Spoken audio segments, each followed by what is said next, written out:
Si Jesus ay katulad ni Melchizedek. Lalo pang naging malinaw na pinalitan na ang mga paring mula sa lahi ni Levi nang magkaroon ng ibang pari na gaya ni Melchizedek. Naging pari siya, hindi dahil sa lahi niya ayon sa kautusan, kundi dahil sa makapangyarihan niyang buhay na walang hanggan, sapagkat ito ang sinasabi ng kasulatan tungkol sa kanya. Ikaw ay pari magpakailanman, ayon sa pagkapari ni Melchizedek.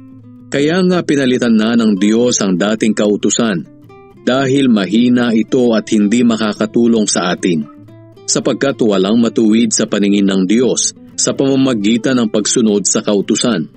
Ito ang dahilan kung bakit tayo binigyan ngayon ng mas mabuting pag-asa, at sa pamamagitan nito'y makakalapit na tayo sa Diyos.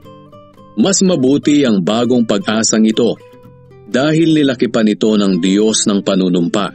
Hindi siya nanumpa ng gawin niyang mga pari ang lahi ni Levi, pero nanumpa siya ng gawin niyang pari si Jesus. Ito ang sinasabi ng kasulatan.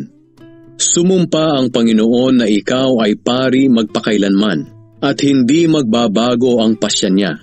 Kaya si Jesus ang naging katiyakan natin sa isang mas mabuting kasunduan.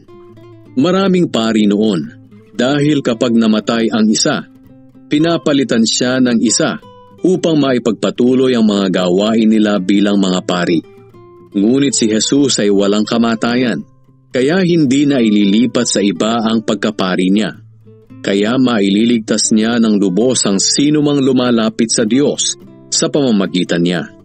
Dahil nabubuhay siya magpakailanman upang mamagitan para sa kanila.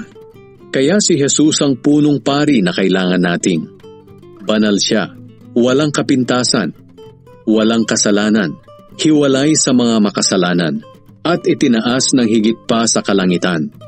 Hindi siya katulad ng ibang punong pari na kailangang maghandog araw-araw para sa kasalanan niya, at pagkatapos para naman sa mga kasalanan ng mga tao. Si Jesus ay minsan lang naghandog para sa lahat, nang ialay niya ang kanyang sarili. Ang mga tao na naging punong pari ayon sa kautusan ay may mga kahinaan. Ngunit ayon sa sinumpaan ng Diyos matapos maibigay ang kautusan, itinalaga niya ang kanyang anak na maging punong pari magpakailanman. Dahil natupad nito ang layunin ng Diyos.